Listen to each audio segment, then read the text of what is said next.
الحمد لله الواحد الأحد الفرد الصمد الذي لم يلد ولم يولد ولم يكن له كفوا أحد أحمده حمدا بلا أحد أشهد أن لا إله إلا الله وحده لا شريك له وأشهد أن محمدا عبده ورسوله اللهم صل على محمد وعلى آل محمد كما صليت على إبراهيم وعلى آل إبراهيم إنك حميد مجيد اللهم بارك على محمد وعلى آل محمد كما باركت على إبراهيم وعلى آل إبراهيم إنك حميد مجيد أما بعد فإن خير الحديث كتاب الله وخير الهدي هدي محمد صلى الله عليه وسلم وشر الأمور محدثاتها وكل محدثة بدعة وكل بدعة ضلالة وكل ضلالة في النار أعوذ بالله من الشيطان الرجيم يا أيها الذين آمنوا اتقوا الله حق تقاته ولا تموتن إلا وأنتم مسلمون أعوذ بالله من الشيطان الرجيم يا أيها الذين آمنوا أطيعوا الله وأطيعوا الرسول ولا تبطلوا أعمالكم പരിശുദ്ധമായ അള്ളാഹുവിൻ്റെ ഭവനത്തിൽ ഒരുമിച്ച് ചേർന്ന സഹോദരങ്ങളെ, സഹോദരികളെ, സർവ്വലോക രക്ഷിതാവായ അള്ളാഹുവിനെ സൂക്ഷിക്കണേ എന്ന് സംസാരിക്കുന്ന എന്നോടും കേൾക്കുന്ന നിങ്ങളോടും വളരെയധികം സ്നേഹത്തോടുകൂടെ ഓർമ്മപ്പെടുത്തുകയാണ്, ഉപദേശിക്കുകയാണ്. നമ്മുടെ ജീവിതത്തിൽ പലതരത്തിലുള്ള മുന്നറിയിപ്പുകൾ കണ്ടവരാണ് നമ്മളെല്ലാവരും. വാഹനമോടിക്കുന്ന സന്ദർഭങ്ങളിൽ റോഡിൻ്റെ പല ഭാഗങ്ങളിലും മുന്നറിയിപ്പുകളുടെ ബോർഡുകൾ നമ്മൾ വായിക്കാറുണ്ട്. ആഴമുള്ള പുഴയുടെ സമീപത്ത് ഇവിടെ ഇറങ്ങരുത്, ഇറങ്ങി കുളിക്കാൻ പാടില്ല എന്ന മുന്നറിയിപ്പിൻ്റെ ബോർഡുകൾ പലതും സ്ഥാപിക്കാറുണ്ട്. അതേപോലെ തന്നെ ബീച്ചുകളിൽ പാർക്കിംഗ് ചെയ്യുന്ന വാഹനങ്ങൾ പാർക്ക് ചെയ്യുന്ന ഇടങ്ങളിൽ നമ്മൾ ബന്ധപ്പെടുന്ന പല മേഖലകളിലും പലതരത്തിലുള്ള മുന്നറിയിപ്പുകളെ ശ്രദ്ധിച്ചവരാണ് നമ്മൾ. കൂടുതൽ വിശദീകരിക്കേണ്ട ആവശ്യമില്ല. മുന്നറിയിപ്പുകളെ അവഗണിക്കുമ്പോൾ സംഭവിക്കുന്ന അപകടങ്ങൾ വലുതാണ്. ഞാൻ ഈ ഖുതുബ റഫർ ചെയ്യുമ്പോൾ മുന്നറിയിപ്പുകളെ അവഗണിച്ചാലുള്ള അപകടങ്ങളെക്കുറിച്ചൊരു പരിശോധന നടത്തി. പത്രങ്ങളിൽ വന്ന, ചാനലുകളിൽ വന്ന, നൽകിയ മുന്നറിയിപ്പുകളെ ലംഘിച്ചതുകൊണ്ടുണ്ടായ വലിയ ദുരന്തങ്ങൾ, വലിയ അപകടങ്ങൾ എമ്പാടും നമുക്ക് എണ്ണി പറയാൻ സാധിക്കും. ഒരുപക്ഷെ നമ്മുടെയൊക്കെ ജീവിതത്തിൽ നിന്ന് തന്നെ നമുക്ക് അത്തരത്തിലുള്ള ഒരുപാട് ഉദാഹരണങ്ങൾ ഓർത്തെടുക്കാൻ സാധിക്കും. അപ്പം അതുകൊണ്ട് തന്നെ മുന്നറിയിപ്പുകളെ ശ്രദ്ധിക്കേണ്ടവനാണ് മനുഷ്യൻ, അതിനെ പരിഗണിക്കേണ്ടവനാണ് മനുഷ്യൻ. അത് എല്ലാവർക്കും അറിയാം, അതെല്ലാവരും ഉൾക്കൊള്ളുന്ന കാര്യമാണ്. എന്നാൽ സഹോദരങ്ങളെ, നമ്മളെ സംബന്ധിച്ചിടത്തോളം നമ്മൾ വിശ്വാസികളാണ്, നമ്മൾ അള്ളാഹുവിൻ്റെ ദാസന്മാരാണ്. വിശ്വാസി എന്ന നിലയിൽ നിത്യജീവിതത്തിൽ ധാരാളം മുന്നറിയിപ്പുകൾ അള്ളാഹു നമുക്ക് നൽകിയിട്ടുണ്ട്. ഒട്ടനവധി മുന്നറിയിപ്പുകൾ. അപ്പം നമ്മൾ കഴിഞ്ഞ 2 ഖുതുബകളിലൂടെ പറഞ്ഞു വരുന്നത് ദിനചര്യകളിലെ ദീൻ എന്ന് പറയുന്ന വിഷയമാണ്. നമ്മുടെ നിത്യജീവിതത്തിലെ ദീനുമായി ബന്ധപ്പെട്ട കാര്യമാണ്. ദീൻ എന്ന് പറയുമ്പോൾ പ്രവർത്തിക്കാനുള്ള കാര്യങ്ങൾ മാത്രമല്ല, നമസ്കരിക്കണം, നോമ്പ് നോൽക്കണം, സക്കാത്ത് കൊടുക്കണം, ഹജ്ജ് ചെയ്യണം, കുറേ ചെയ്യാനുള്ള കാര്യങ്ങൾ മാത്രമല്ല. അതല്ല ദീൻ എന്ന് പറഞ്ഞാൽ, അത് ദീനാണ്. എന്നാൽ അതിൻ്റെ കൂടെ മാറി നിൽക്കേണ്ട കാര്യങ്ങളുണ്ട്, ഒഴിവായി നിൽക്കേണ്ട കാര്യങ്ങളുണ്ട്. റസൂലുള്ളാഹി സ്വല്ലല്ലാഹു അലൈഹി വസല്ലമ പഠിപ്പിച്ച, നഹി പറഞ്ഞ, വിരോധം പറഞ്ഞ, അടുക്കരുത്, പോകരുത്, ചെയ്യരുത്, ഇതൊക്കെ പ്രവാചകൻ സ്വല്ലല്ലാഹു അലൈഹി വസല്ലമയുടെ മുന്നറിയിപ്പുകളാണ്. അപ്പം അത്തരത്തിലുള്ള മുന്നറിയിപ്പുകളെ നമ്മുടെ ദിനചര്യയിൽ പാലിക്കേണ്ട ആളുകളാണ് വിശ്വാസികളായ ആളുകൾ. അതുകൊണ്ട് തന്നെയാണ് പ്രവാചകൻ സ്വല്ലല്ലാഹു അലൈഹി വസല്ലമ നമ്മോട് പറഞ്ഞു, അദ്ദുന്യ സിജുനുൽ മുഅ്മിൻ വജന്നത്തുൽ കാഫിർ. റസൂലുള്ളാഹി സ്വല്ലല്ലാഹു അലൈഹി വസല്ലമയുടെ പ്രത്യേകതയാണ് ചെറിയ വാക്കുകൾ കൊണ്ട് വലിയ ആശയങ്ങൾ പഠിപ്പിക്കുക എന്നുള്ളത്. പ്രവാചകൻ സ്വല്ലല്ലാഹു അലൈഹി വസല്ലമയുടെ അധ്യാപനങ്ങളുടെ പ്രത്യേകതയാണ്. റസൂലുള്ളാഹി പറയുന്നത് അദ്ദുന്യ സിജുനുൽ മുഅ്മിൻ, വിശ്വാസിക്ക് ദുനിയാവ് എന്ന് പറഞ്ഞാൽ ജയിലാണ്. വജന്നത്തുൽ കാഫിർ, കാഫിറിനെ സംബന്ധിച്ചിടത്തോളം അത് സ്വർഗമാണ്. എന്താ നമുക്ക് മനസ്സിലായത്? വ്യത്യസ്തമായ രീതിയിൽ ഈ ഹദീത്തിനെ പണ്ഡിതന്മാർ വിശദീകരിച്ചിട്ടുണ്ട്. ഒരു വിശ്വാസിയെ സംബന്ധിച്ചിടത്തോളം അവന് ലഭിക്കാൻ പോകുന്ന സ്വർഗവുമായി ബന്ധപ്പെടുത്തി നോക്കുമ്പോൾ ദുനിയാവ് ഒരു ജയിലാണ്. ദുനിയാവിൽ വലിയ സൗകര്യമൊന്നുമില്ല. ദുനിയാവ് ഒരു സിജിന് തന്നെയാണ് അവന് ലഭിക്കാൻ പോകുന്ന സ്വർഗത്തെ അപേക്ഷിച്ച്. എന്നാൽ കാഫിറിനെ സംബന്ധിച്ചിടത്തോളം നാളെ അവന് ലഭിക്കാൻ പോകുന്ന നരകമാണ്, ഭീകരമായ ജയിലാണ്, കഠിനമായ ശിക്ഷയാണ്. അത് വെച്ച് നോക്കുമ്പോൾ അവന് ദുനിയാവ് എന്ന് പറഞ്ഞാൽ സ്വർഗമാണ്. ഇങ്ങനെ വിശദീകരിച്ച പണ്ഡിതന്മാരുണ്ട്. വേറെ മറ്റു പല രീതികളിൽ വിശദീകരിച്ച ആളുകളുണ്ട്. ഞാൻ ഈ ഹദീത്ത് കൊണ്ടുവന്നത് ഇത് റസൂലുള്ളാഹി സ്വല്ലല്ലാഹി അലൈഹി വസല്ലം ഒരു മുന്നറിയിപ്പാണ്. ഒരു വിശ്വാസിയെ സംബന്ധിച്ചിടത്തോളം അവന് ദുനിയാവ് എന്ന് പറഞ്ഞാൽ ജയിലാണ്. എന്തുകൊണ്ടാണ് ഇത് പറയാൻ കാരണം? ഒരു വിശ്വാസിക്ക് ദുനിയാവിൽ ഹലാലായ കാര്യങ്ങളുണ്ട്, അനുവദിക്കപ്പെട്ട കാര്യങ്ങളുണ്ട്, ഹറാമാക്കിയ കാര്യങ്ങളുണ്ട്, നിഷിദ്ധമായ കാര്യങ്ങളുണ്ട്. ഒരു സത്യവിശ്വാസിയായ മനുഷ്യൻ അവൻ്റെ ഒരു ദിവസം ഹലാലും ഹറാമും നോക്കാതെ മുന്നോട്ട് പോകാൻ പാടില്ല, അല്ലേ? ഒരു സത്യവിശ്വാസി ഹലാലായ കാര്യങ്ങളും ഹറാമായ കാര്യങ്ങളും ശ്രദ്ധിക്കാതെ, പരിഗണിക്കാതെ അവൻ മുന്നോട്ട് പോയാൽ അവൻ്റെ ജീവിതം അപകടത്തിലാണ്. അവന് നാളെ ദുരിതമാണ് സംഭവിക്കുക എന്ന് പ്രവാചകൻ സല്ലല്ലാഹു അലൈഹി വസല്ലമയുടെ അധ്യാപനങ്ങളിൽ നിന്ന് നമുക്ക് വായിച്ചെടുക്കാൻ സാധിക്കും. ഒരൊറ്റ വാചകത്തിൽ പറഞ്ഞാൽ, ഒരു വിശ്വാസിയെ സംബന്ധിച്ചിടത്തോളം അവൻ്റെ ഓരോ ദിവസത്തിലും അവന് നിയന്ത്രണങ്ങളുണ്ട്. അവൻ പാലിക്കേണ്ട കാര്യങ്ങളുണ്ട്, ചെയ്യേണ്ട കാര്യങ്ങളുണ്ട്, ഒഴിവാക്കേണ്ട കാര്യങ്ങളുണ്ട്. അപ്പം അത് പറയുമ്പോൾ നമ്മൾ ശ്രദ്ധിക്കേണ്ട 3 കാര്യങ്ങൾ ഞാൻ പറയും. ഇന്നത്തെ ഖുത്ബയിലെ ഏറ്റവും പ്രധാനപ്പെട്ട 3 പോയിന്റുകൾ ഇത് നിങ്ങളുടെ മനസ്സിലുണ്ടാകണം. ഒരു ദിവസം നമ്മൾ ജീവിക്കുമ്പോൾ, വിശ്വാസി എന്ന നിലയിൽ നമ്മൾ ജീവിക്കുമ്പോൾ ഈ പറയാൻ പോകുന്ന 3 കാര്യങ്ങൾ നമ്മുടെ മനസ്സിലുണ്ടാകണം. ഒന്ന്, ദൈവസ്മരണയിൽ നിന്നും പരലോക ചിന്തയിൽ നിന്നും നമ്മെ അകറ്റിക്കളയുന്ന കാര്യങ്ങൾ, നമ്മളെ അകറ്റുന്ന, നമ്മളെ മാറ്റിക്കളയുന്ന കാര്യങ്ങൾ നമ്മുടെ ജീവിതത്തിൽ സംഭവിക്കുന്നുണ്ടോ എന്ന് പരിശോധിക്കണം. ഞാൻ ആ വാചകം ഒന്നുകൂടെ പറയാം. അള്ളാഹുവിൽ നിന്ന്, പരലോക ചിന്തയിൽ നിന്ന് നമ്മളെ അകറ്റുന്ന കാര്യങ്ങൾ, അത് നമ്മുടെ ജീവിതത്തിൽ സംഭവിക്കുന്നുണ്ടോ എന്ന് നമ്മൾ പരിശോധിക്കണം. രണ്ടാമത്തത്, നരകത്തിലേക്ക് അടുപ്പിക്കുന്നതും സ്വർഗത്തിൽ നിന്ന് അകറ്റുന്നതുമായ കാര്യങ്ങളുണ്ട്. നമ്മളെ നരകത്തിലേക്ക് അടുപ്പിക്കുന്ന കാര്യങ്ങളാണോ കൂടുതൽ നമ്മൾ ചെയ്യുന്നത്? നമ്മുടെ ഒരു ദിവസത്തെ ജീവിതത്തിൽ ഞാൻ ചെയ്യുന്ന കാര്യങ്ങൾ എന്നെ കൂടുതൽ നരകത്തിലേക്ക് എത്തിക്കുന്നതാണോ സ്വർഗത്തിൽ നിന്ന് അകറ്റുന്നതാണോ എന്ന് പരിശോധിക്കണം. മനസ്സിലായില്ലേ? പുണ്യകർമ്മങ്ങൾ എന്ത് ചെയ്യാൻ പാടില്ല? കുറയുന്നുണ്ടോ എന്ന് പരിശോധിക്കണം എന്നർത്ഥം. നന്മകൾ കുറയുന്നുണ്ടോ എന്ന് ഓരോ ദിവസവും വിശ്വാസികൾ പരിശോധിക്കണം. മൂന്നാമത്തെ കാര്യം, നാം നേടിയെടുക്കുന്ന പുണ്യങ്ങൾ. ഇപ്പോൾ സുബഹി നമസ്കാരം മുതൽ നമ്മൾ പറഞ്ഞു തുടങ്ങി. സുബഹിയുടെ ജമാഅത്തിന് വന്നുള്ള കൂലി നമ്മൾ പറഞ്ഞു, പ്രഭാത പ്രദോഷ പ്രാർത്ഥനകളിലെ മഹത്വങ്ങൾ നമ്മൾ മനസ്സിലാക്കി. ഇതൊക്കെ നന്മയാണ്. ഈ നന്മകളെ, നേടിയെടുത്ത പുണ്യങ്ങളെ നമ്മുടെ ഒരു ദിവസത്തിൽ നമ്മൾ നഷ്ടപ്പെടുത്തി കളയുന്നുണ്ടോ എന്നും നമ്മൾ പരിശോധിക്കണം. ഈ 3 കാര്യങ്ങൾ ഒരു വിശ്വാസി അവൻ്റെ നിത്യജീവിതത്തിൽ പരിശോധനാ വിധേയമാക്കണം. അല്ലാഹു പറഞ്ഞു, യാ അയ്യുഹല്ലദീന ആമനു അതീഉല്ലാഹ വ അതീഉർ റസൂൽ, സത്യവിശ്വാസികളെ നിങ്ങൾ അല്ലാഹുവിനെയും അവൻ്റെ പ്രവാചകനെയും നിങ്ങൾ അനുസരിക്കണം. വല തുബ്തിലു അഅമാലക്കും, നിങ്ങളുടെ പ്രവർത്തികളെ, നിങ്ങളുടെ കർമ്മങ്ങളെ നിങ്ങൾ എന്ത് ചെയ്യാൻ പാടില്ല?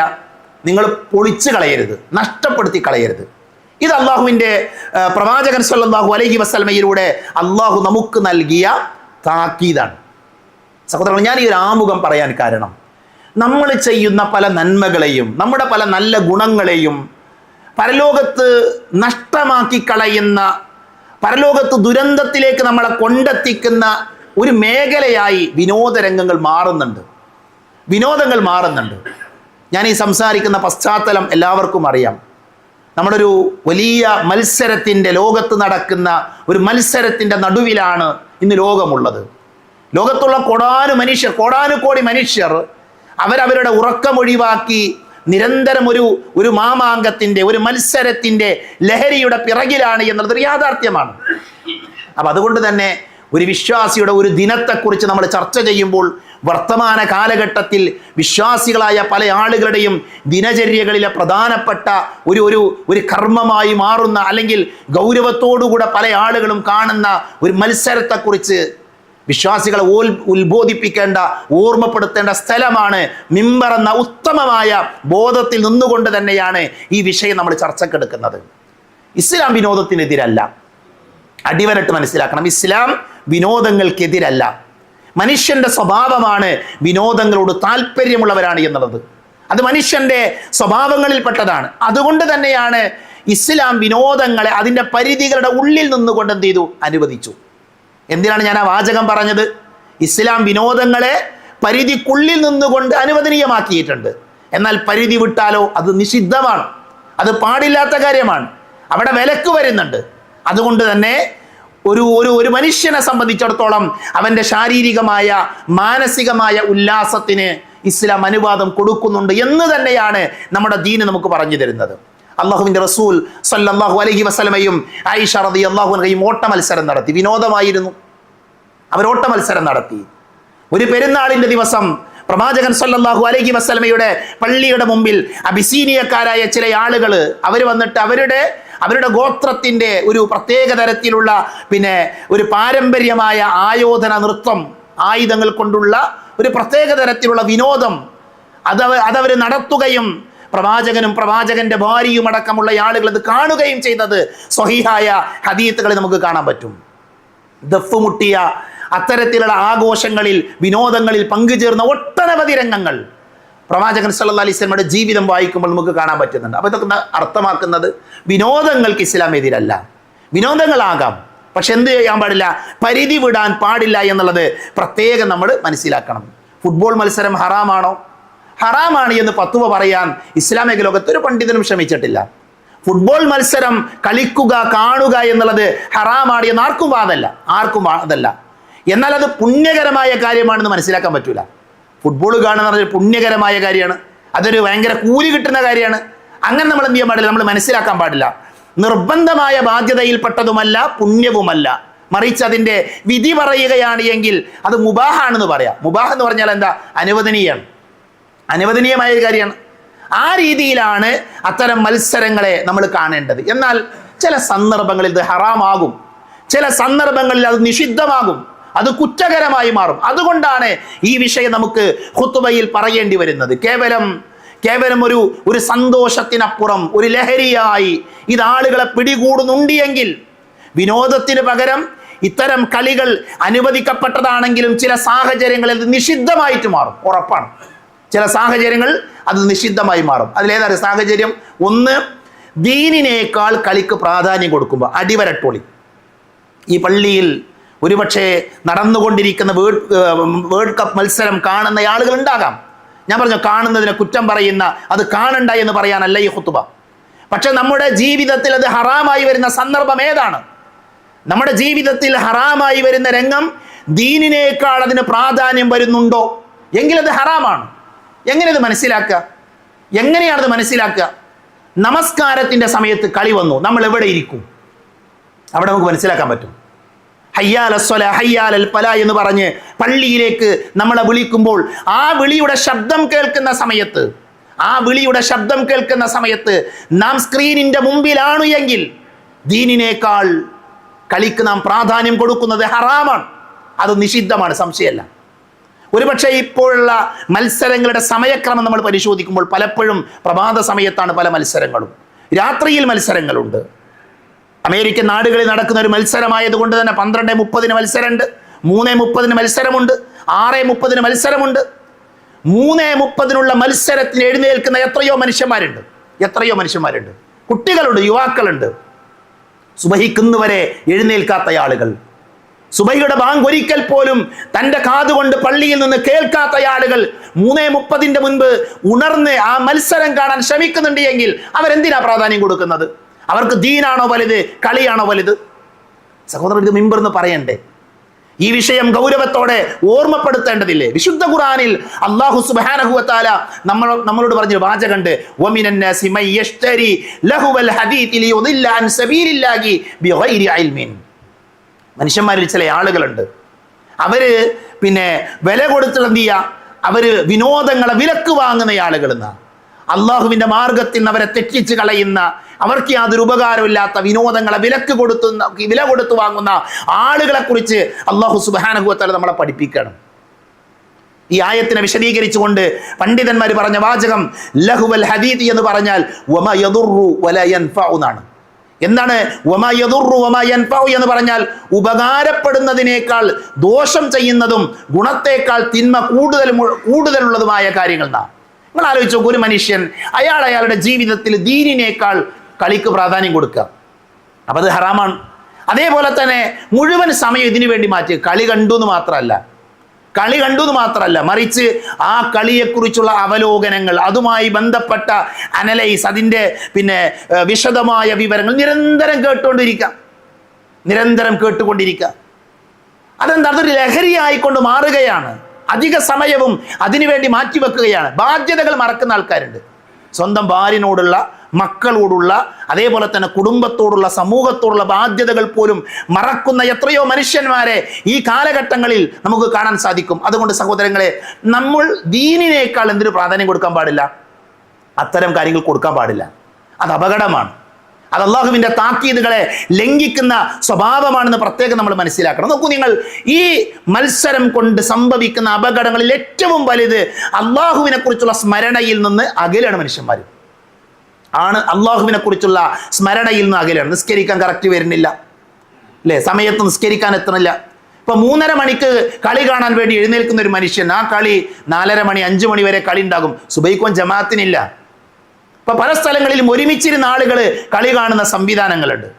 നിങ്ങൾ പരിശോധിച്ചു നോക്കൂ. സത്യസന്ധമായി ഒരു വിശ്വാസി എന്ന നിലയിൽ, ഈമാനുള്ള ഒരാളെന്ന നിലയിൽ, പള്ളിയിൽ വരുന്ന, നമസ്കരിക്കുന്ന, ദീനിനെ സ്നേഹിക്കുന്ന ആളുകൾ എന്ന നിലയിൽ നമുക്ക് സ്വന്തം ആലോചിച്ചാൽ മനസ്സിലാകും.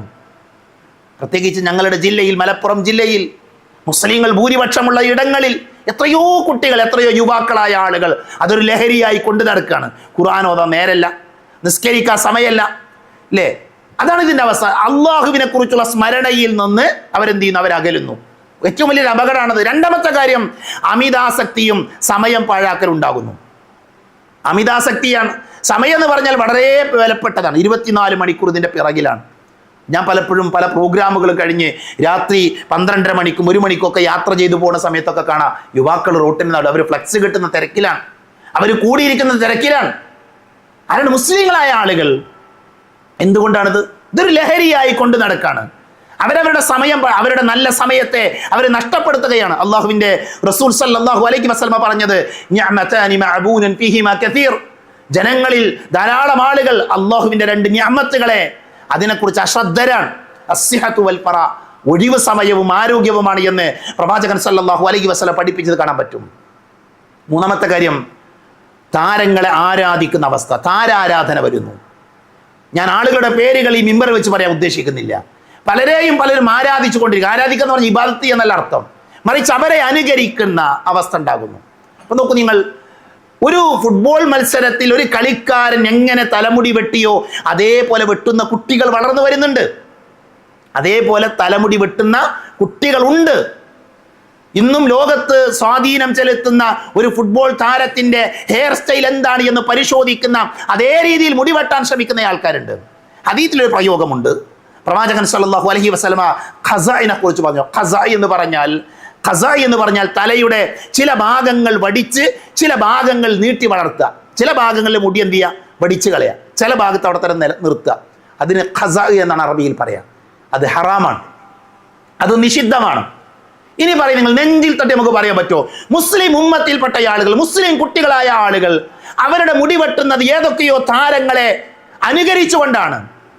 അവർ ചില സ്ഥലങ്ങളിൽ കുറേ മുടി ഉണ്ടാകും, വേറെ അങ്ങനെ വടിച്ചു കളയും. അല്ലെ, നമ്മുടെ കുട്ടികളാണ്, ഈ ഉമ്മത്തിലെ കുട്ടികളാണ്. പ്രവാചകൻ സല്ലല്ലാഹു അലൈഹി വസല്ലമയുടെ പിൻഗാമികളാണ്. പ്രവാചകൻ സല്ലല്ലാഹു അലൈഹി വസല്ലമ പഠിപ്പിച്ച ദീനിലുള്ള ആളുകളാണ്. റസൂലുള്ളാഹി സ്വല്ലല്ലാഹു അലൈഹി വസല്ലമയിൽ നിന്ന് ഇബ്നു ഉമർ റളിയല്ലാഹു ഉദ്ധരിക്കുന്ന ഹദീസിൽ കാണാം, നഹ റസൂലുള്ളാഹി സ്വല്ലല്ലാഹു അലൈഹി വസല്ലം അനിൽ ഖസഇ വൽ ഖസഉ അൻ യുഹ്റക ബഅദു റഅസി സബിയി വയുത്രക ബഅദുഹു എന്നാണ്. എന്നങ്ങനെ പറഞ്ഞാൽ ഖസഇനെ നബി വിരോധിച്ചു. ഖസഇ എന്ന് പറഞ്ഞാൽ തലയുടെ ഒരു ഭാഗത്ത് നിന്ന് കുറച്ച് വടിക്കുക, കുറച്ച് നിർത്തുക. അത് പാടില്ല എന്ന് പ്രവാചകൻ സല്ലല്ലാഹു അലൈഹി വസല്ലമ പഠിപ്പിച്ച കാര്യമാണ്. ഇതാണ് അനുകരണം എന്ന് പറഞ്ഞാൽ. വസ്ത്രത്തിന്റെ വിഷയത്തിൽ അവർ ധരിക്കുന്ന വസ്ത്രങ്ങൾ ധരിക്കാൻ, അതുകൊണ്ട് തന്നെ വിശ്വാസികളായ ആളുകൾ ഇത്തരത്തിലുള്ള താരാരാധനകളെ ഒഴിവാക്കേണ്ടവരാണ്. അവര് അനുകരിക്കേണ്ട വ്യക്തിയാര? ലോകത്ത് സഹോദരങ്ങളെ അനുകരിക്കാൻ പറ്റുന്ന ഏക വ്യക്തിയാര? മുഹമ്മദ് നബി സല്ലല്ലാഹു അലൈഹി വസല്ലമയാണ്. അള്ളാന്റെ റസൂലാണ്. അള്ളാന്റെ റസൂലിന്റെ ജീവിതത്തിന്റെ എല്ലാ മേഖലയും നമുക്ക് അനുകരിക്കാം. എന്നൊരു പക്ഷേ ലോകത്ത് ഏറ്റവും കൂടുതൽ സ്വാധീനം ചെലുത്തുന്ന, കായിക രംഗത്ത് സ്വാധീനം ചെലുത്തുന്ന വ്യക്തികളുണ്ടല്ലോ, ആ കുമ്മായ വരക്കുള്ളിൽ മാത്രമാണ് അവരെ അനുകരിക്കാൻ പറ്റുക. അവരെ അനുകരിക്കാൻ, അവരെ സ്വീകരിക്കാൻ പറ്റുക എവിടെയാ? അവരുടെ കളിയുടെ സ്കില്ലിൽ മാത്രമാണ്. ആ കുമ്മായ വരകൾക്കപ്പുറം അവർക്കൊരു ജീവിതമുണ്ട്, പച്ചയായ ജീവിതം, തകർന്ന കുടുംബ ജീവിതം. അതേപോലെ തന്നെ സാമ്പത്തിക രംഗത്ത് സൂക്ഷ്മതയില്ലാത്ത മനുഷ്യർ. എന്തൊക്കെ നമുക്ക് എണ്ണി എണ്ണി പറയാൻ പറ്റും. സ്വവർഗരതിയുടെ പേരിൽ പിടിക്കപ്പെട്ട എത്രയോ മത്സരങ്ങൾ, എത്രയോ തലമുതിർന്ന എത്രയോ ഉന്നതരായ കളിക്കാരുടെ വാർത്തകൾ നമ്മുടെ മുന്നിലുണ്ട്. എങ്ങനെ അവർ മാതൃകയാകുന്നത്? എങ്ങനെയാണ് ഈ കുട്ടികൾക്ക് അവർ മാതൃകയാകുന്നത്? അതുകൊണ്ട് താരാരാധന ഇസ്ലാം പ്രോത്സാഹിപ്പിക്കാൻ, ഒഴിവാക്കണം പഠിപ്പിച്ച കാര്യമാണ്. അതുകൊണ്ടാണ് നമ്മൾ ഇത് നിഷിദ്ധമാകുന്നത് എന്ന് പറയുന്നത്. നാലാമത്തെ കാര്യം, ധൂർത്തും ദുർവ്യയവും ഈ മേഖലയിൽ ധാരാളം നടക്കുന്നുണ്ട്. നിങ്ങളൊന്ന് യാത്ര ചെയ്തു നോക്കൂ. നമ്മൾ കാണുന്ന ഫ്ലക്സ് ബോർഡുകളുടെ ഏറ്റവും മിനിമം നമ്മൾ കണ്ട ബോർഡുകളുടെ മാത്രം വിലയെന്ന് എടുത്തു നോക്കൂ. നിങ്ങൾ എത്ര ഉണ്ടാകും? എത്ര പൈസ ഉണ്ടാകും? ഈ മഴക്കാലത്ത് ആകാശത്ത് നിന്ന് കുത്തിച്ചൊരിയുന്ന മഴ വീഴുന്ന സമയത്ത് വേദനിക്കുന്ന എത്ര മാതാപിതാക്കളുണ്ട്, എത്ര കുടുംബങ്ങളുണ്ട്, ചോർന്നൊലിക്കുന്ന വീട്ടിൽ കഴിയുന്ന എത്ര കുടുംബങ്ങളുണ്ട്. മഴ പെയ്യരുത് എന്ന് പ്രാർത്ഥിക്കുന്ന മനുഷ്യരുണ്ട്. അവർക്ക് മഴയോട് വെറുപ്പായിട്ടല്ല, മഴ പെയ്താൽ വീടിൻ്റെ ഉള്ളിൽ വെള്ളമെത്തും, അടുക്കളയിൽ വെള്ളം ഒലിക്കുന്ന, ഒരു നല്ല മേൽക്കൂരയില്ലാത്ത, മഴവെള്ളത്തെ തടഞ്ഞു നിർത്താൻ പ്രാപ്തമായ മേൽക്കൂരയില്ലാത്ത എത്രയോ കുടിലുകൾ നമ്മുടെ ചുറ്റുപാടിലുണ്ട്. അവിടെയാണ് നമ്മുടെ കുട്ടികൾ. നമ്മുടെ കുട്ടികൾ, ഈ ഉമ്മത്തിലെ കുട്ടികൾ, അവർ ലക്ഷങ്ങൾ പൊട്ടിച്ചാണ് എന്ത് ചെയ്യുക? ഏതൊക്കെയോ രാജ്യത്ത് നടക്കുന്ന ഏതൊക്കെയോ മനുഷ്യന്മാരുടെ ചിത്രങ്ങൾ തെരുവുകളിൽ അവര് ഒട്ടിക്കണം, അവർ സ്ഥാപിക്കണം. ഏതാ ഈ സംസ്കാരം? ഇതിനെതിരെ നമ്മൾ ഇവിടുന്ന് പറയണം.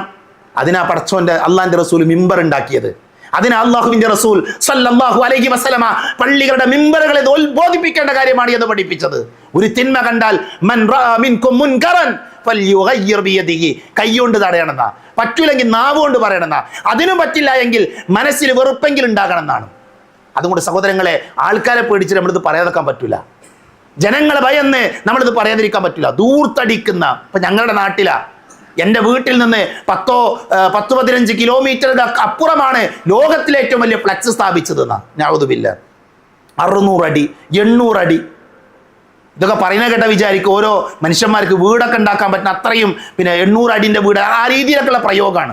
എന്നിട്ട് ഇങ്ങനെ മത്സരിക്കുക, അത് ആളുകളെ അറിയിക്കാൻ വേണ്ടി ഓരോ വ്ളോഗർമാരുടെ മത്സരങ്ങളൊക്കെ നമ്മൾ കണ്ടുകൊണ്ടിരിക്കുകയാണ്. അതുകൊണ്ട് സഹോദരങ്ങളെ, ഞാൻ പറഞ്ഞു, നമ്മുടെ ദിനചര്യയിൽ ദീനുണ്ടാകണം. നമ്മളെ വഴി തെറ്റിക്കുന്ന, അള്ളാഹുവിൽ നിന്ന് അകറ്റുന്ന, നമ്മളെ നരകത്തിലേക്ക് കൊണ്ടുപോകുന്ന, സ്വർഗത്ത് അകറ്റുന്ന കാര്യങ്ങളിൽ നിന്ന് വിശ്വാസികളായ നമ്മൾ ഓരോരുത്തരും എന്ത് ചെയ്യണം? ആത്മാർത്ഥമായി മാറി നിൽക്കാൻ നമ്മൾ തയ്യാറാക്കണം. അതുകൊണ്ട് പ്രവാചകൻ സല്ലല്ലാഹു അലൈഹി വസല്ലമയുടെ അധ്യാപനങ്ങളെ മുഖവിലക്കെടുക്കുന്ന ആൾക്കാരാകണം. വല തുബദ്ദിർ തബ്ദീറ ഇന്നൽ മുബദ്ദിരീന കാനൂ യഖ്വാന ശയാത്തീൻ, അള്ളാഹു പഠിപ്പിച്ചതാണ്. നിങ്ങൾ എന്ത് ചെയ്യാൻ പാടില്ല? ധനം നിങ്ങൾ ദുർവ്യയം ചെയ്യരുത്. ഒരു നല്ല കാര്യത്തിന് പണം ചെലവഴിക്കാത്ത ആൾക്കാർ, നല്ല കാര്യത്തിന് പണം ചെലവഴിക്കാത്ത മനുഷ്യന്മാർ, അതേപോലെ തന്നെ പ്രയാസപ്പെടുന്നവരെ സഹായിക്കാത്ത ആളുകൾ, അവരാണ് ഈ ബോർഡ് വെക്കാൻ. എല്ലാവരും അങ്ങനെയാണെന്നല്ല ഞാൻ ആക്ഷേപിച്ച് പറയുന്നില്ല, മറിച്ച് ആ കാശിന് എന്തായിരിക്കും അവർ പരലോകത്ത് ഉത്തരം പറയാം? ഈ വെച്ച ബോർഡുകൾക്ക് അവരെന്തല്ലാനോട് മറുപടി പറയും? ആ ചോദ്യമാണ് നമ്മളോട് ചോദിക്കുക. നമ്മുടെ കുട്ടികൾ അതിലുണ്ടെങ്കിൽ അത്തരം കൂട്ടത്തിൽ നിന്ന് നമ്മുടെ കുട്ടികൾ നമ്മൾ വിലക്കേണ്ടതുണ്ട്. അതുകൊണ്ട് സഹോദരങ്ങളെ, നമ്മൾ ഒരിക്കലും ഈ സമ്പത്ത് ദുർവ്യയം ചെയ്യുന്ന ആളുകളുടെ കൂട്ടത്തിൽ നമ്മൾ ഉണ്ടാക്കാൻ പാടില്ല. അഞ്ചാമത്തെ ഒരു കാര്യം, ശബ്ദ കോലാഹലങ്ങൾ. നിങ്ങൾ ഏതൊരു മത്സരം എടുത്തു നോക്കി, ആർപ്പ് വിളിയും ശബ്ദം ഇട്ടിട്ടാണ്, പരിഹാസങ്ങൾ, ഇതൊക്കെ ഇതിന്റെ ഭാഗമായിട്ട് നടക്കുകയാണ്. യാ അയ്യുഹല്ലദീന ആമനു ലതർഫഉ അസ്വാതകും ഫൗക സൗത്തിൻ നബി എന്ന് പറയുന്ന ഒരു ആയത്തുണ്ട് ഖുർആനിൽ. ഈ ആയത്തിന്റെ പശ്ചാത്തലം എന്താ അറിയോ? അള്ളാഹുവിന്റെ റസൂൽ സല്ലല്ലാഹു അലൈഹി വസല്ലമയുടെ മുമ്പിൽ ഒരു ഗോത്രക്കാർ വരുന്നുണ്ട്. ഒരു ഗോത്രം, പിന്നെ നബി സല്ലല്ലാഹു അലൈഹി വസല്ലം മുന്നിലേക്ക് ആ ഗോത്രക്കാർ വന്ന്, ഓർമ്മ ശരിയാണെങ്കിൽ തമീം ഗോത്രമാണ്, അവർ വന്ന് നബിയിൽ നിന്ന് ഇസ്ലാമൊക്കെ സ്വീകരിച്ച് അവർ നാട്ടിലേക്ക് പോകുമ്പോൾ നബി അവരോട് പറഞ്ഞു, നിങ്ങളൊന്നൊരു നേതാവിനെ തിരഞ്ഞെടുക്കണം, നിങ്ങൾക്കൊരു നേതാവ് വേണം. അപ്പോൾ ആ സദസ്സിൽ അബൂബക്കർ റളിയല്ലാഹു ഉമർ ഉണ്ട്. അപ്പോൾ ഉമർ റളിയല്ലാഹു പറഞ്ഞു ഇന്ന ആളെ നേതാവാക്കാം. അബൂബക്കർ റളിയല്ലാഹു പറഞ്ഞു അത് പറ്റൂല, ഇന്ന ആളെ ആക്കാം. രണ്ടാൾക്ക് രണ്ട് അഭിപ്രായം. അല്ലാഹുവിന്റെ റസൂൽ അവിടെ ഉണ്ട്. അബൂബക്കർ റളിയല്ലാഹു ഉമർ റളിയല്ലാഹു തർക്കിക്കാൻ തുടങ്ങി. അവർ മെല്ലെ സംസാരിച്ച് ആ സംസാരം ഉയർന്നു, സംസാരം ഉച്ചത്തിലായി. പ്രവാചകൻ സല്ലല്ലാഹു അലൈഹി വസല്ലം മുന്നിൽ വെച്ച് അവർ ഉറക്കെ സംസാരിച്ചു. അള്ളാഹു ആയത്തിറക്കി, യാ അയ്യുഹല്ലദീന ആമനു, വിശ്വാസികളെ, ലാ തർഫഉ അസ്വാതകും ഫൗക സൗത്തിൻ നബി, അള്ളാഹുവിന്റെ റസൂലിന്റെ ശബ്ദത്തിന്റെ മുകളിൽ നിങ്ങൾ ഒച്ച ഉണ്ടാക്കുക, നിങ്ങൾ ശബ്ദം ഉണ്ടാക്കുക, താക്കീത് നൽകി. സഹോദരങ്ങളെ, ചരിത്രം പറയണം എന്താ അറിയോ? ഈ ആയത്തിറങ്ങിയതിന് ശേഷം മഹാനായ ഉമർ ഇബ്നു ഖത്താബ് റളിയല്ലാഹു അൻഹു അദ്ദേഹം എന്തെങ്കിലും ഒരു കാര്യം പറഞ്ഞാൽ അള്ളാഹുവിന്റെ റസൂൽ മനസ്സിലാകൂല, പ്രവാചകന് മനസ്സിലാകൂല. റസൂലുള്ളാഹി സ്വല്ലല്ലാഹി അലൈഹി വസല്ലമയുടെ ശബ്ദത്തിന്റെ മുകളിൽ എൻ്റെ ശബ്ദം ഉയരുമോ എന്ന് മഹാനായ ഉമർ റളിയല്ലാഹു അൻഹു ഭയപ്പെട്ടു എന്നാ ചരിത്രം പറയുന്നു. അങ്ങനെ അവരവരുടെ ശബ്ദത്തെ നിയന്ത്രിച്ചത്. നിങ്ങളൊരു മത്സരം നടക്കുന്ന കൂട്ടത്തോടുകൂടെ ഇരുന്ന് മത്സരം കാണുന്ന കുട്ടികളുടെ ഇടയിൽ പോയി നോക്കൂ നിങ്ങൾ. ആർപ്പ് വിളിച്ച് ശബ്ദമുണ്ടാക്കി എന്തെല്ലാം പരിഹാസ വാചകങ്ങളാണ് നമ്മളവിടെ കണ്ടുകൊണ്ടിരിക്കുന്നത്. അതുകൊണ്ട് നമ്മൾ ശ്രദ്ധിക്കണം. ഹറാമിൽ നമ്മളില്ല, നമ്മുടെ കുടുംബമില്ല, നമ്മുടെ മക്കളില്ല എന്ന് നമ്മൾ ഉറപ്പുവെക്കണം. വെറ്റുവെക്കുന്ന ആൾക്കാരുണ്ട്, ചൂതാട്ടം നടത്തുന്ന മേഖലയാണ്. ഒരുപക്ഷെ നമ്മുടെ ഇവിടുന്ന് വ്യാപകമല്ല, അങ്ങനെയുള്ള എവിടെയുണ്ട്, ഇല്ല എന്നല്ല. ഇതെവിടെയാണ് ഇത് ഹറാമാകുന്നത്, നിഷിദ്ധമാകുന്നത്? അതാണ് ഞാൻ സൂചിപ്പിച്ചു വരുന്നത്. തർക്കങ്ങൾ ഉണ്ടാകുന്നു, ശത്രുതയുണ്ടാകുന്നു, ഫ്ലക്സുകൾ കീറുക, അല്ലെ, തോറ്റാൽ പരിഹസിക്കുക, ആ രീതിയിലുള്ള പ്രശ്നങ്ങളൊക്കെ ഇതിന്റെ ഇടയിൽ നമ്മൾ കാണുന്നുണ്ട്. ഞാൻ ഒറ്റ വാചകം പറയാ, വിശ്വാസിയുടെ നിലപാടെന്തറിയോ? വല്ലദീനഹും അനിൽ ലഗ്വി മുഅ്രിദൂൻ, വല്ലദീനഹും അനിൽ ലഗ്വി മുഅ്രിദൂൻ. വിശ്വാസികൾ എന്ന് പറഞ്ഞാൽ അവരാരാ? ലഗ്വുകളോട്, അനാവശ്യമായ കാര്യങ്ങളോട് തിരിഞ്ഞു കളയുന്നവരാണ്, അനാവശ്യങ്ങളോട് അകന്നു നിൽക്കുന്നവരാണ്. ഞാൻ വീണ്ടും പറയുന്നു, വിനോദങ്ങൾക്കെതിരല്ല നമ്മുടെ മതം, വിനോദങ്ങൾക്കെതിരല്ല നമ്മുടെ മതം. ഇസ്ലാം നിശ്ചയിച്ച പരിധിക്കുള്ളിൽ നിന്നുകൊണ്ട് വിനോദങ്ങളെ ആസ്വദിക്കാൻ നമ്മുടെ ദീന് നമുക്ക് അനുവാദം നൽകുന്നുണ്ട്. അത് നമുക്ക് അനുഭവിക്കാം, ആസ്വദിക്കാം. എന്നാൽ നമ്മുടെ ദീനിനെ തകർത്ത് കളയുന്ന, നമ്മുടെ ദീനിനെ നശിപ്പിക്കുന്ന, നമ്മളെ നരകത്തിലേക്ക് എത്തിക്കുന്ന ഒട്ടനവധി വഴികൾ ഇതിന്റെ മുന്നിലുണ്ട്. ആ വഴികൾക്ക് മുന്നിൽ നമ്മൾ എന്ത് ചെയ്യാൻ പാടില്ല? ആ വഴികളിലൂടെ സഞ്ചരിക്കുന്നവരാകാതെ അതിൽ നിന്ന് അകന്നു നിൽക്കുന്നവരാകണം. വല്ലദീന ലാ യശ്ഹദൂന സൂറ വഇദാ മർറൂ ബില്ലഗ്വി മർറൂ കിറാമ എന്ന് സൂറത്തുൽ ഫുർഖാനിൽ ഇബാദുർ റഹ്മാന്റെ അടയാളങ്ങൾ പഠിപ്പിക്കുമ്പോൾ ഈ ലഗ്വൊക്കെ കാണുമ്പോൾ അതിലൊന്നും സാക്ഷിയാകാതെ അതിൽ നിന്നൊക്കെ മാറി നിൽക്കുന്ന ആളുകളായി മാറാനാണ് വിശ്വാസികളായ നമ്മൾ ഓരോരുത്തരും ശ്രദ്ധിക്കേണ്ടത്. അല്ലാഹു അത്തരത്തിലുള്ള നല്ല വിശ്വാസികളുടെ കൂട്ടത്തിൽ നമ്മെ എല്ലാവരെയും ഉൾപ്പെടുത്തി അനുഗ്രഹിക്കുമാറാകട്ടെ.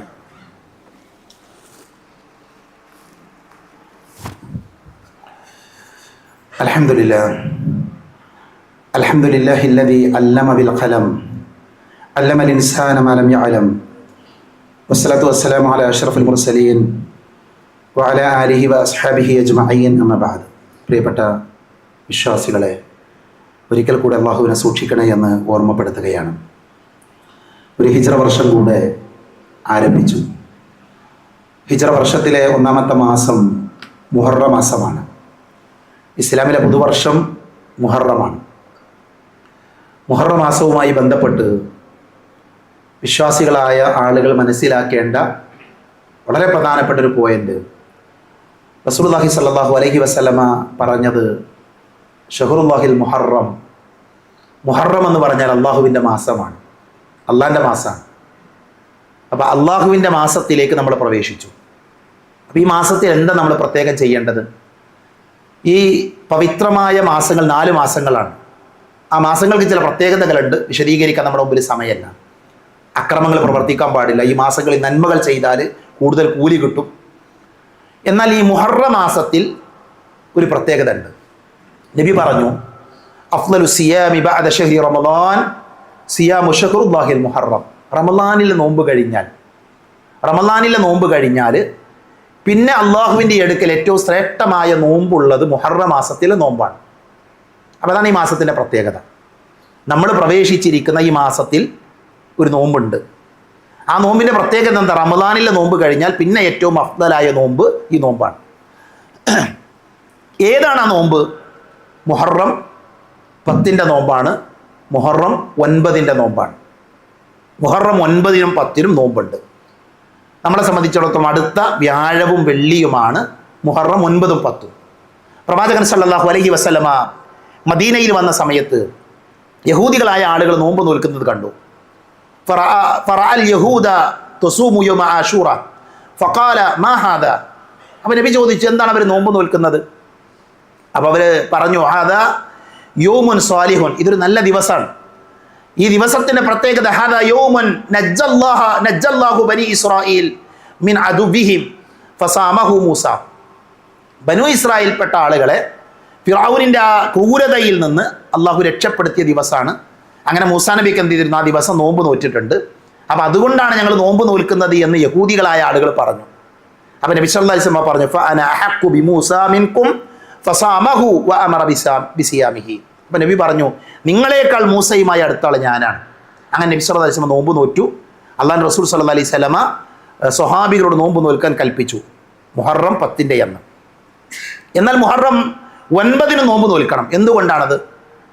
ഇസ്ലാമിൻ്റെ ഒരു നിയമമാണ് ജൂത ക്രൈസ്തവരിൽ നിന്ന് വ്യത്യസ്തരാകുക എന്നുള്ളത്. അവർക്ക് ഈ ദിവസം നോമ്പുണ്ട്. അപ്പം അതുകൊണ്ടാണ് നബി സല്ലല്ലാഹു അലൈഹി വസല്ലം പറഞ്ഞത്, നിങ്ങൾ എന്ത് ചെയ്യണം? മുഹറം 10 നോമ്പ് നോൽക്കണം, അതോടൊപ്പം തന്നെ 9 നോമ്പ് നോൽക്കുക. അതെന്തിനാ?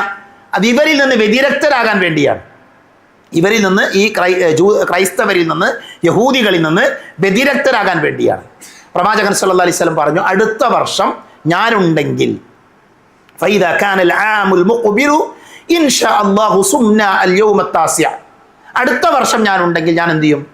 9 അന്ന് നോമ്പ് നോൽക്കുമെന്ന് നബി സല്ലല്ലാഹു അലൈഹി വസല്ലം പറഞ്ഞു. പക്ഷേ നബി സല്ലല്ലാഹു അലൈഹി വസല്ലമ അടുത്ത വർഷം ഉണ്ടായിരുന്നില്ല, നബി മരണപ്പെട്ടു. അപ്പോൾ അള്ളാഹു റസൂൽ ഒരിക്കലും എന്ത് ചെയ്തിട്ടില്ല? മുഹറം 9 നോമ്പ് നോറ്റിട്ടില്ല. പക്ഷെ അത് സുന്നത്താണ്. കാരണം എന്താ? സുന്നത്തെന്ന് പറഞ്ഞാൽ അൻ അഖ്വാലി മുഹമ്മദിഹി വ അഫ്ആലിഹി വ തഖ്രീറുഹുന, നബിൻ്റെ വാക്കും പ്രവൃത്തിയും അംഗീകാരവുമാണ്. നബിൻ്റെ വാക്കും പ്രവൃത്തി അംഗീകാരമാണ്. ഇവിടെ നബിയുടെ വാക്ക് സുന്നത്താണ് എന്നുള്ളതിന് തെളിവായിക്കൊണ്ട് പണ്ഡിതന്മാർ നമ്മളെ പഠിപ്പിക്കുന്ന വിഷയമാണ് മുഹറം 9 നോമ്പ്. നബി നോറ്റിട്ടില്ല, പക്ഷേ നോൽക്കാൻ നബി കൽപ്പിച്ചിട്ടുണ്ട്. മനസ്സിലായില്ലേ? അപ്പം അതുകൊണ്ട് നബിക്ക് ചെയ്യാൻ അവസരം കിട്ടിയിട്ടില്ലാത്ത ഒരു നോമ്പ് നമുക്ക് നോൽക്കാൻ അവസരമുണ്ട്. അതേതാ? മുഹറം 9 നോമ്പാണ്. നബി കൽപ്പിച്ച നോമ്പാണ്. അതുകൊണ്ട് എന്ത് ചെയ്യുക? നമ്മൾ ഈ മാസത്തിൽ, ഈ മുഹറം മാസത്തിൽ മുഹറം 9 10 നോമ്പ് സാധ്യമായ എല്ലാ ആളുകളും നോൽക്കുക. ഈ മാസത്തെ നമ്മൾ ആദരിക്കുക. ഇത് അള്ളാൻ്റെ മാസമാണ്. പാപങ്ങൾ കുറക്കുക, നന്മകൾ ചെയ്യാൻ വേണ്ടി നമ്മൾ പരിശ്രമിക്കുക. അള്ളാഹും അവൻ്റെ റസൂലും പഠിപ്പിച്ച എല്ലാ വിശുദ്ധിയും കാത്തു സൂക്ഷിക്കുക. ഈ മാസത്തെ നഹ്സിൻ്റെ മാസമായി, ശകുനത്തിൻ്റെ മാസമായി കാണുന്ന ആൾക്കാരുണ്ട്. അങ്ങനെ ഇസ്ലാമിൽ ശകുനൊന്നുമില്ല. ഷിയാക്കളായ ആളുകൾ ഇതിനെ മറ്റു പല രീതിയിലും ഈ മാസത്തെ വ്യാഖ്യാനിക്കാറുണ്ട്.